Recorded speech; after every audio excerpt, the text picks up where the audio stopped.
Hoje à noite tem o culto.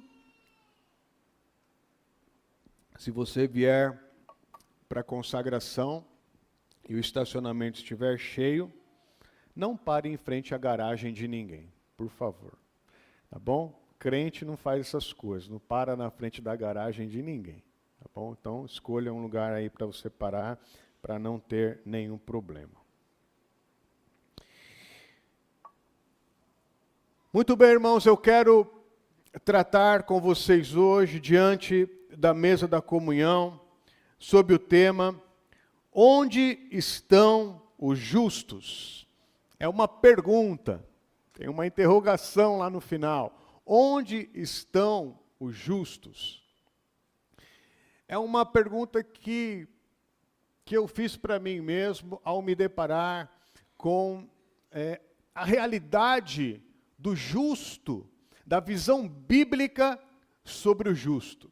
Eu me deparei com um salmo que trata assim com tanta força a questão dos justos, que trata a vida de um justo com promessas tremendas, poderosas, inigualáveis, coisas que eu quero para a minha vida. Eu desejo isso para a minha vida, eu quero isso para mim, para a minha história, para aquilo que eu vou deixar como marca, para o restante dos meus dias nesta terra. E eu percebi que o justo vai experimentar essas coisas, que o justo vai viver essas coisas. Eu estou procurando um ângulo aqui para falar com vocês. É que o justo, ele vai poder usufruir destas bênçãos diante de Deus. Então a minha pergunta foi: aonde estão os justos? Porque é esse lugar que eu quero estar. É esse caminho que eu quero percorrer. É nesse nível que eu quero chegar. É isso que eu quero para a minha vida. E é isso que eu quero para a vida do rebanho que eu sou responsável, para a vida de cada um de vocês. Então eu quero começar essa jornada, nesse dia, para responder essa questão: aonde estão os justos? Porque é nesse lugar que eu quero estar. Eu não quero sair desse lugar, eu quero permanecer nesse lugar, e eu quero frutificar neste lugar, e eu quero isso para a tua vida também. Amém? Muito bem. E isso eu li no Salmo de número 92, final do Salmo, a partir do verso 12. Que diz assim: os justos florescerão como a palmeira, crescerão como o cedro do Líbano. Plantados na casa do Senhor, florescerão nos átrios do nosso Deus. Mesmo na velhice darão fruto, permanecerão viçosos e verdejantes, para proclamar que o Senhor é justo. Ele é a minha rocha, nele não há injustiça. Até aqui. Então, quando eu li esse texto, eu falei: eu quero ser o justo, porque eu quero ser esse que floresce, eu quero ser esse que cresce, eu quero ser esse que mesmo na velhice tem um sentido para a vida, eu quero ser esse que está arraigado, né, está na rocha que é o Senhor. Eu quero proclamar essa justiça, que a minha história possa ser proclamadora dessa justiça de Deus. E eu comecei a procurar o caminho e entender o que significa tudo isso numa visão judaica. Porque esse texto é Salmo, é um texto do Antigo Testamento, e que fala com o povo de Deus. E tem essa imagem de uma palmeira que floresce. Irmãos, quando a gente assiste esses filmes que retratam o deserto, os grandes desertos do Oriente, e aquela pessoa que está sedenta, ela tem uma alucinação, tem isso em desenho, em filme, né? Ela tem uma alucinação e ela enxerga um oásis. O oásis é o lugar de refrigério, é o lugar de segurança, é o lugar da resposta, é o lugar da salvação, é o lugar onde tem água para beber, onde tem sombra para se esconder, onde tem algum alimento, né, para se alimentar para aquele que está em desespero. Em todas essas imagens do oásis, você verá diversas palmeiras florescendo. É sempre assim. Porque essa é uma visão bíblica, essa é a visão que aquele povo tinha a respeito de segurança, de proteção, de resposta, de salvação, de um lugar que vai me socorrer no tempo que eu preciso de salvação. São essas palmeiras que florescem.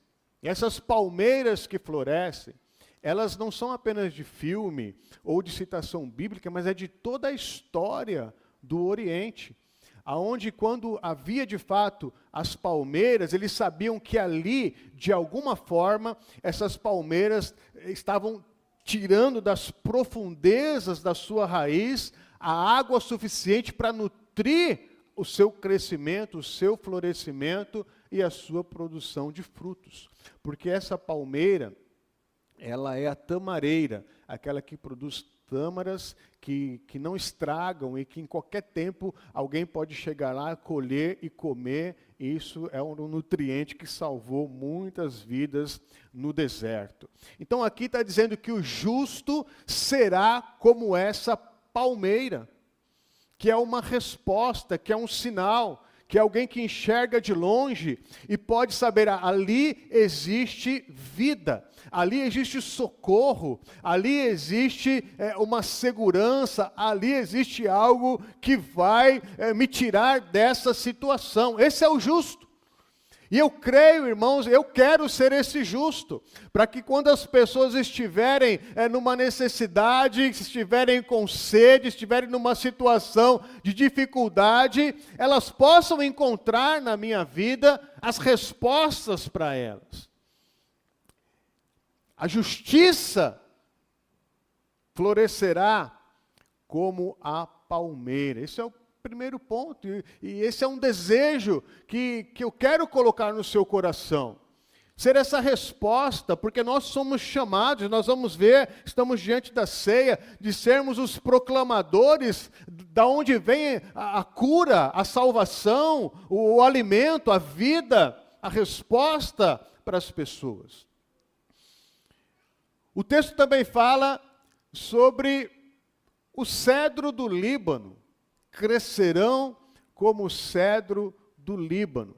Talvez essas coisas para nós aqui não tem tanto sentido, mas para o povo que teve acesso a essa informação, eles sabiam o que era o cedro do Líbano. Essa árvore majestosa era um símbolo também para o Oriente Médio. Até hoje esse símbolo é um símbolo de força, de vitalidade, de majestade.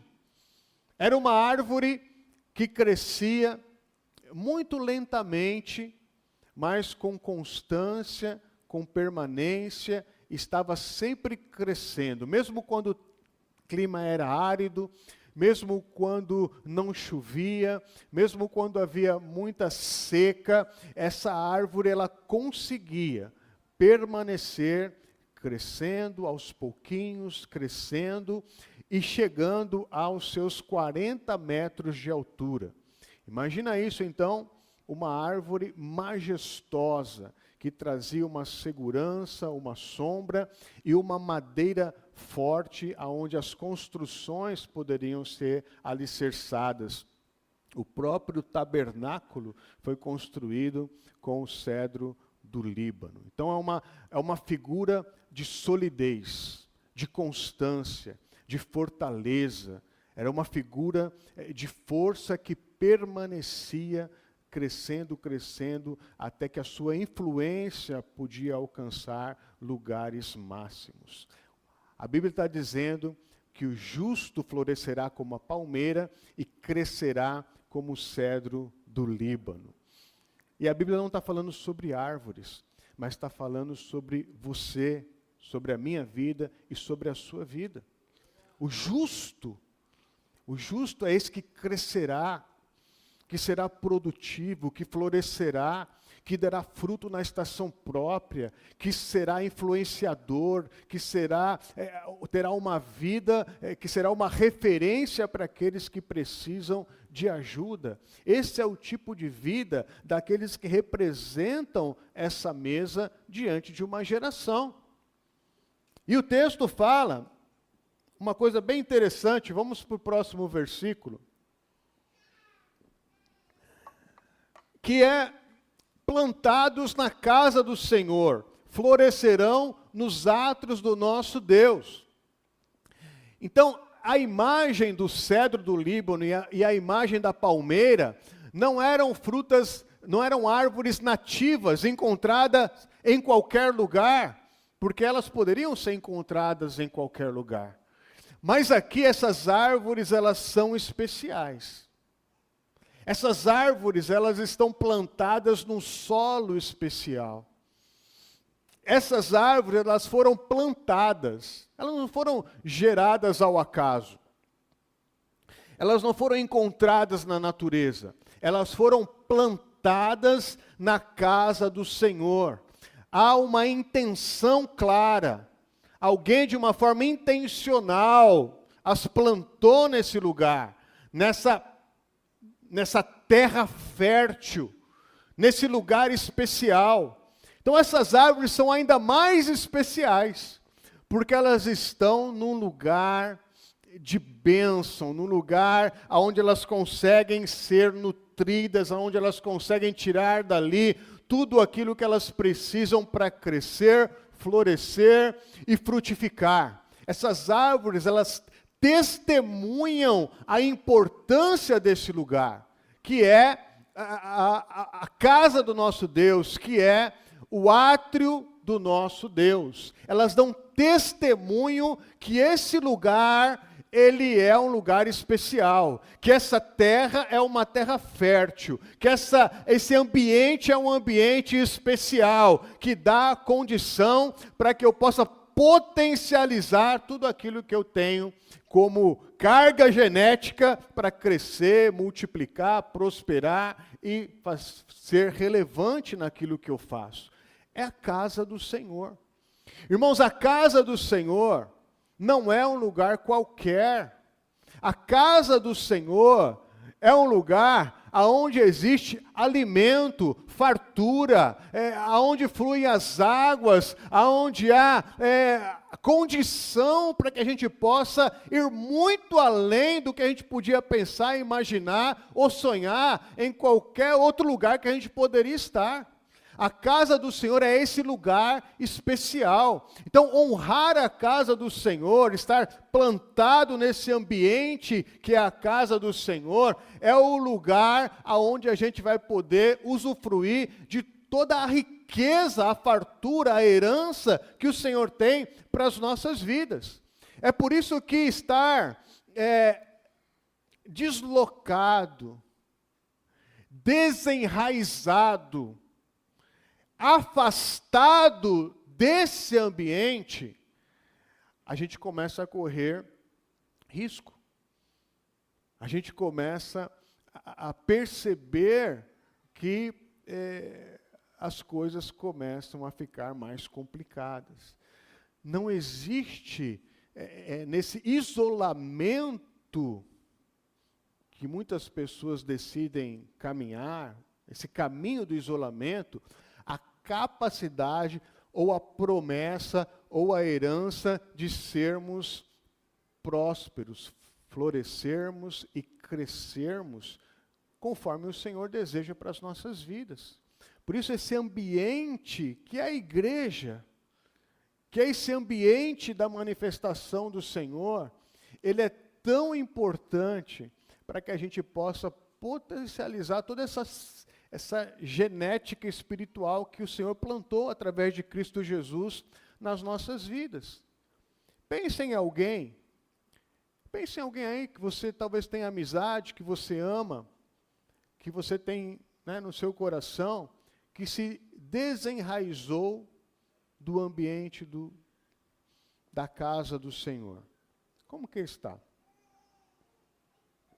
Às vezes improdutivo, às vezes seco, às vezes tentando maquiar a vida, né? Como se você pegasse um galho de uma árvore seca e pintasse de verde, né? Colocasse ali, tentasse pendurar umas folhas para tentar maquiar, mas não tem produção, está improdutivo, está seco, está morrendo, ou até mesmo morto.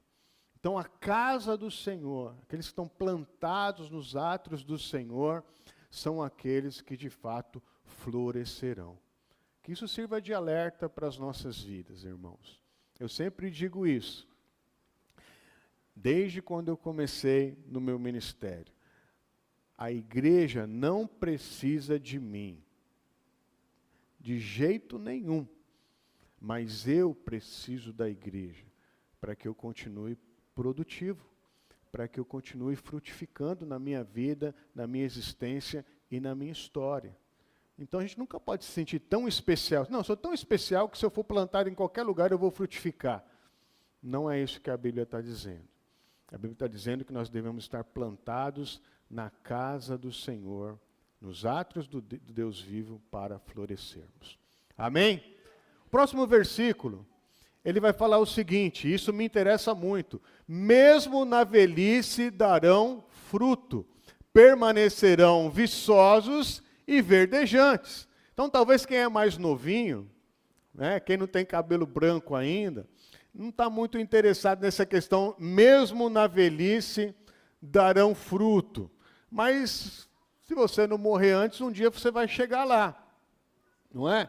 E isso é importante a gente olhar uma promessa do Senhor aqui, que essa frutificação do justo não é, irmãos, uma hortaliça, não é uma alface, que em pouco dia, né, você planta, cresce e daqui a pouco alguém se alimenta, ou você dá para os animais ou joga fora. Não é uma coisa rápida.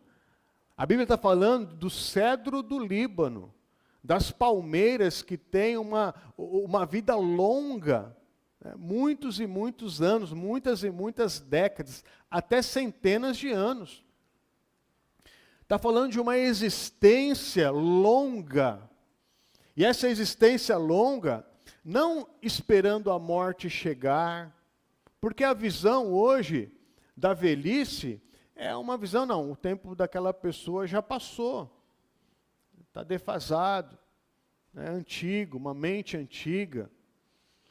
É interessante isso, porque a nossa mente vai envelhecendo, viu? E a gente vai ficando chato. A pessoa vai falando uma novidade, você quer falar do seu passado. Às vezes a pessoa não está interessada no seu passado. Né? Curte a novidade da pessoa, seja menos chato, né? Essa coisa da idade. Mas isso não é o meu assunto, não. Que eu estava ouvindo um vídeo sobre as 10 sinais que você está ficando um velho chato. E eu não quero ser um velho chato, né? Mas isso aí é outro assunto. Eu quero ser um velho produtivo, né? Viçoso, verdejante, que dê fruto na velhice. Essa é a visão bíblica para a velhice. E isso tem que ser semeado dia após dia. Isso tem que ser semeado hoje, porque um dia você vai chegar lá. Porque na visão bíblica, a velhice, ela traz uma amplitude de sabedoria. É a experiência com Deus que você acumulou diante da sua vida. É o bom conselho de Deus que pode te ajudar a ser um discipulador daqueles que são mais jovens e estão começando a sua jornada. São histórias e testemunhos que você acumula na sua vida e que isso pode ajudar tanto aqueles que ainda estão experimentando os primeiros passos ali, desafios na sua família, na sua profissão, na sua vida espiritual, ministerial, ou seja lá o que for. Então, isso me interessa muito, porque o justo, ele vai florescer continuamente, até o final, né, ele vai continuar dando fruto. É isso que eu quero para mim, eu quero para você. Não tem essa questão da aposentadoria nas questões espirituais, nas questões do reino de Deus. Talvez eu não vou ser mais o homem do púlpito, mas eu creio que Deus pode continuar me usando, né, e frutificando aonde Ele me colocar, aonde eu estiver, para que eu possa ter uma relevância na vida daqueles que eu tenho amizade, que eu tenho contato. Então, isso aqui, irmãos, para mim é muito importante. Continuar frutificando, né, em todo o tempo, até mesmo na velhice. Amém? Vamos caminhar para isso? Amém?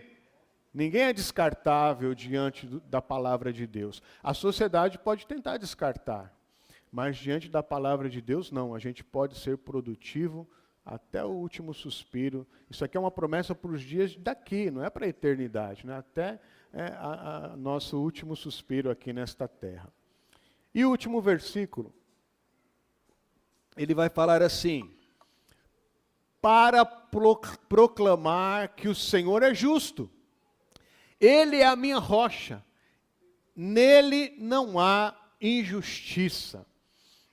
Então, o resultado da nossa vida, quando alguém contar a nossa história, ela tem que se fundir com essa verdade. Nós vemos que o Senhor é justo através da história daquele homem. Nós estamos podendo testificar, testemunhar que o Senhor é justo a partir da história daquela pessoa. Ele é a nossa rocha firme, é o nosso alicerce, é onde a gente está fundamentado. Por isso que as árvores são importantes pelas raízes, e aqui a rocha falando sobre alicerce, porque vem o tempo da sequidão, vem o tempo da tempestade, vem o tempo da dificuldade, mas no Senhor nós permanecemos firme. Esse é o maior testemunho da vida, irmãos. Maior do que qualquer outro testemunho, porque as adversidades estão aí, as situações estão aí, a gente vai envelhecendo e a gente vai percebendo que a nossa força vai se esvaindo, que as dores começam a chegar, que o corpo começa a se descontrolar, que a morte começa a se aproximar, e se a gente ficar apenas dando testemunho das coisas dessa vida, daqui a pouquinho a gente tem que se calar, porque a gente não tem mais nada para testemunhar. Quando nós olhamos sobre princípios, sobre justiça, sobre o Senhor ser a nossa rocha em toda e qualquer circunstância e situação, nós vamos poder dizer: no Senhor não há justiça alguma. A mensagem que o Senhor colocou na minha vida, na minha história, no meu coração, ela serviu para ontem, serve para hoje, vai servir para amanhã e vai servir para toda a eternidade. Essa mensagem que tem que estar viva dentro do nosso coração e dentro da nossa vida. Ele é a nossa rocha, nele não há injustiça alguma. Amém? Muito bem, irmãos. E aí, pensando sobre tudo isso,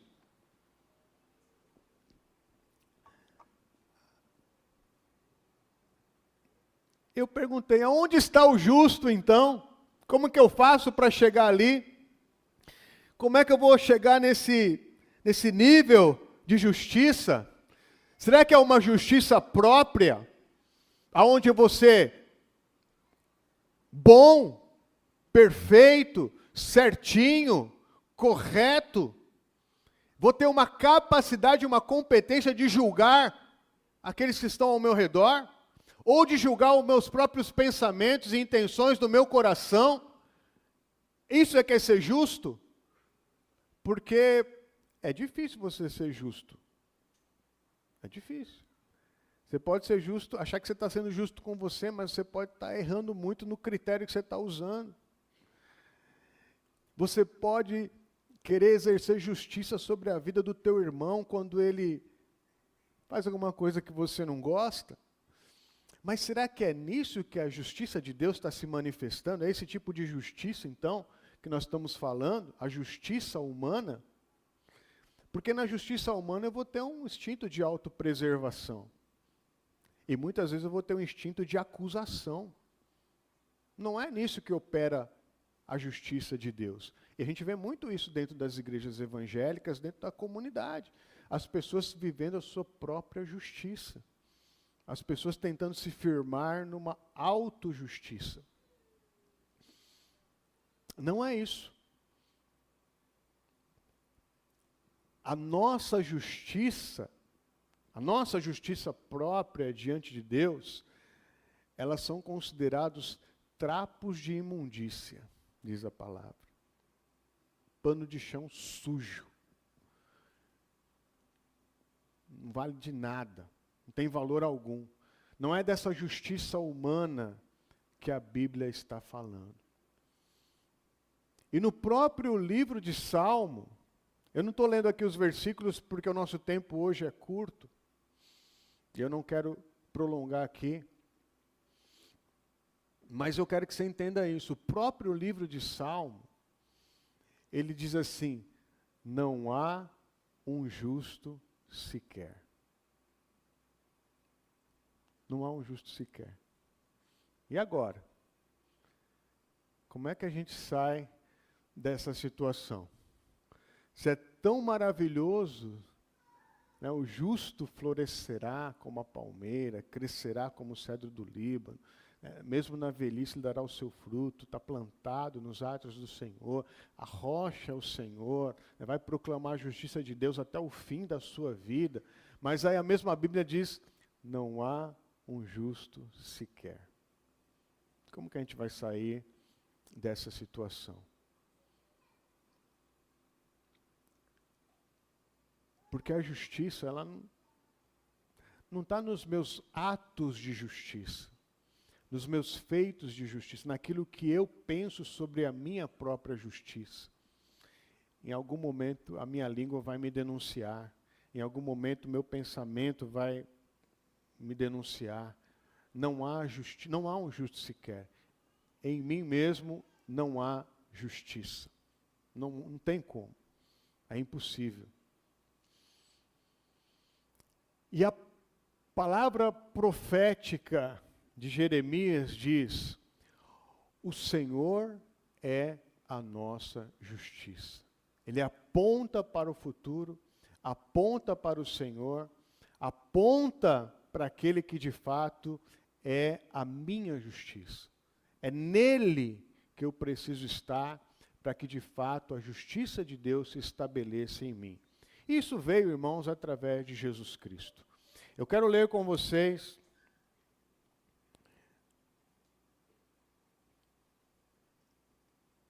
o texto de 2 de Coríntios, capítulo 5, verso 21. 2 de Coríntios 5 e 21, vai dizer assim, vou ler aqui, preste atenção. Deus tornou pecado por nós, aquele que não tinha pecado, para que nele nos tornássemos justiça de Deus. Está falando sobre Jesus. Deus tornou Jesus pecado por nós, aquele que não tinha pecado, Jesus Cristo. O castigo que nos traz a paz foi lançado sobre ele. Todas as obras de injustiça do ser humano, do passado, do presente e do futuro, foram lançados sobre ele. Todo o peso dessa condenação foi lançado sobre ele. Então, quando alguém disser não há um justo sequer sobre a terra, nós podemos dizer: Jesus Cristo, o justo, me justificou. Jesus Cristo, o justo, aquele que não tinha pecado algum, ele pagou o preço da minha justificação. É isso que significa esse termo bíblico. Porque nele, a Bíblia diz, nele nos tornamos justiça de Deus. Está aí em 2 de Coríntios 5, 21. Infelizmente nós não vamos conseguir reproduzir aqui, mas diz assim, literalmente, nele, em Cristo Jesus, nós nos tornamos justiça de Deus. Então quando eu estou nele, quando eu estou arraigado nele, plantado nele, quando dele é que flui a seiva para a minha vida, eu posso dizer, nele eu sou feito justiça de Deus. É nele, é tudo por causa dele, por mérito dele, por intermédio dele, por vontade dele, por iniciativa dele. Tudo é por causa de Jesus, e nele eu posso ser considerado justiça de Deus. É por aquilo que ele fez. E aí, irmãos, eu quero pegar um pouquinho do que eu falei na visão do Salmo, e dessa realidade espiritual em Cristo Jesus, e lembrar da videira verdadeira de João capítulo 15. Um texto que você conhece. Não é? Eu sou a videira, meu pai é o agricultor. Todo o ramo, né, todo o galho que estiver enxertado, colocado na videira, dará fruto. Não é? Todo galho que não dá fruto vai ser arrancado, vai ser aquele galho seco que eu falei, que tinha, né, no passado uma condição de produzir, mas agora está desenraizado, está desconectado, vai morrer, vai secar e vai morrer. Mas todo aquele que está enxertado na videira, ele dá fruto, e dá muito fruto. É a figura e a visão da videira verdadeira. Ou seja, o justo, ele está arraigado na videira verdadeira, que é Jesus, que é a raiz da justiça, é a raiz que vem de Deus e que justifica todos os homens.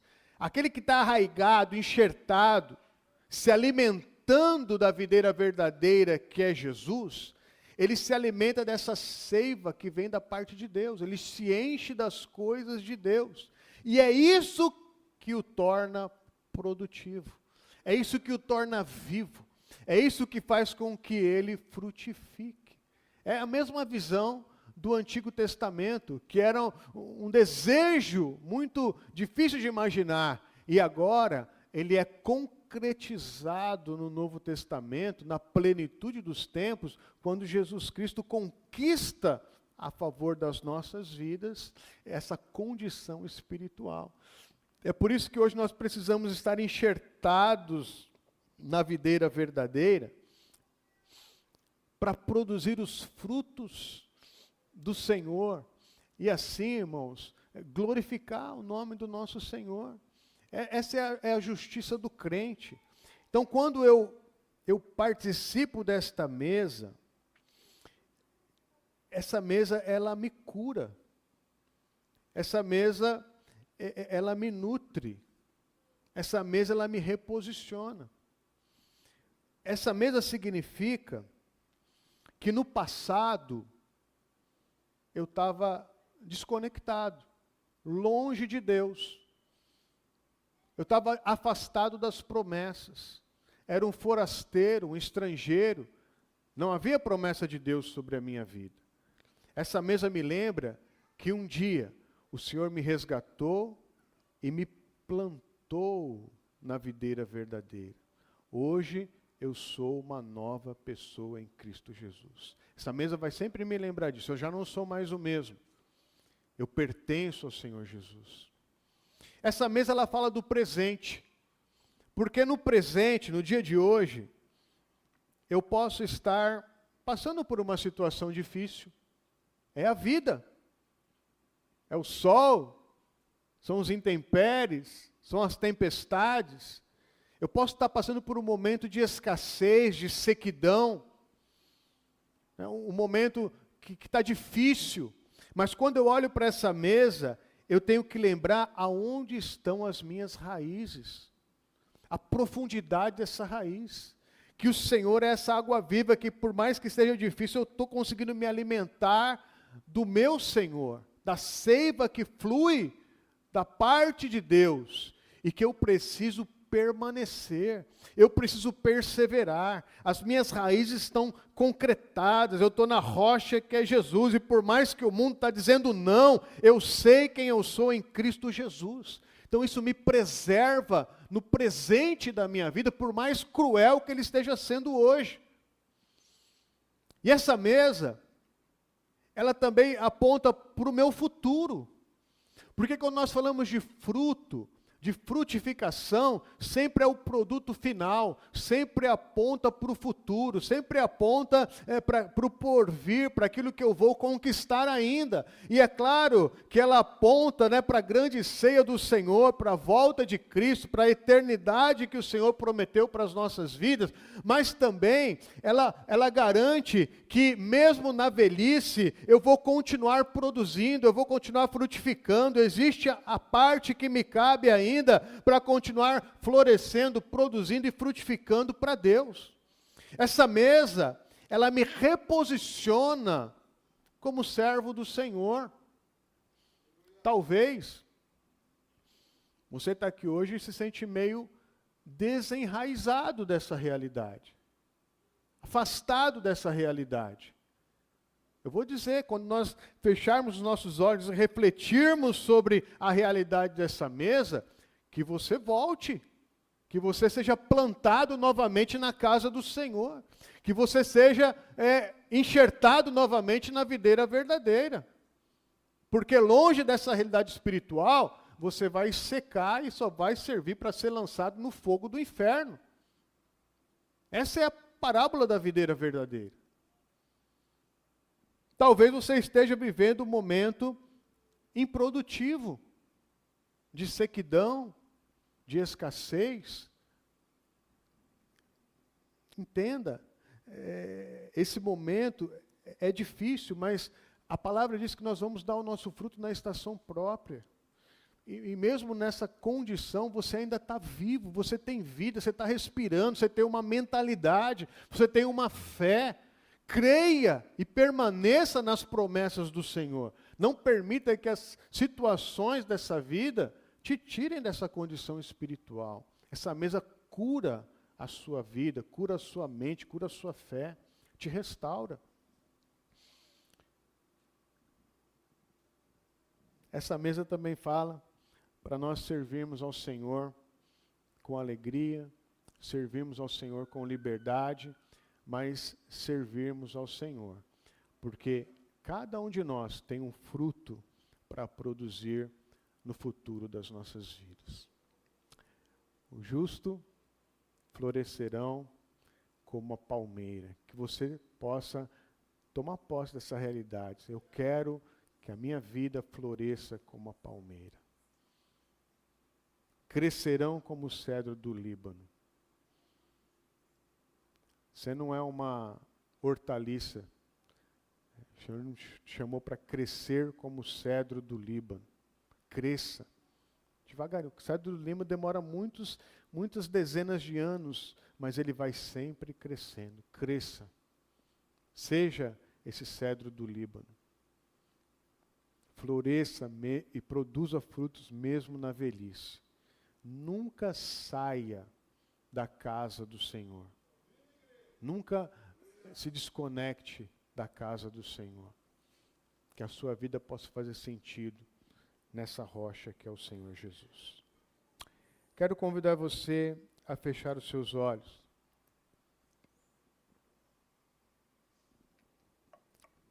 Enquanto nós nos posicionamos para servir a ceia, eu peço que de olhos fechados a gente continue refletindo sobre esta palavra. Esta palavra é para mim, é para você. Esta palavra, ela honra o agir de Deus na nossa vida. Foi pago um alto preço para que possamos ser frutíferos nessa geração. O preço que foi pago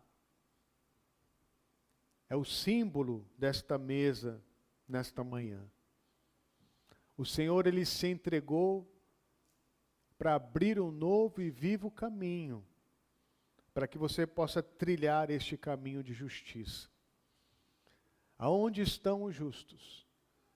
Os justos estão simbolizados nesta mesa de justiça, no pão e no cálice, que nos lembram que através da entrega do sacrifício de Jesus, nele nós somos feitos justiça de Deus. Nos lembra que estamos enxertados na videira verdadeira e que a seiva da nossa vida nutre a nossa existência dia após dia. O sangue derramado na cruz do Calvário, simbolizado pelo cálice da nova aliança, significa essa seiva da vida, essa seiva que nos faz produtivos, saudáveis espiritualmente. Analise-se, cada um aqui, coloque a sua vida diante do Senhor. Como você se sente diante da mesa da justificação? Distante, sem dignidade, não compreendendo essa realidade. O amor do Senhor, Ele cobre multidão de pecados. Essa mesa é a mesa da reconciliação. Essa mesa é a mesa do perdão. Esta mesa é a mesa que diz que Jesus quer você perto, enxertado, enraizado e produtivo. Volte ao Senhor. Não porque você é digno ou justo, mas porque o único justo comprou essa condição em favor da sua vida. Senhor, nos prepara para vivermos este momento.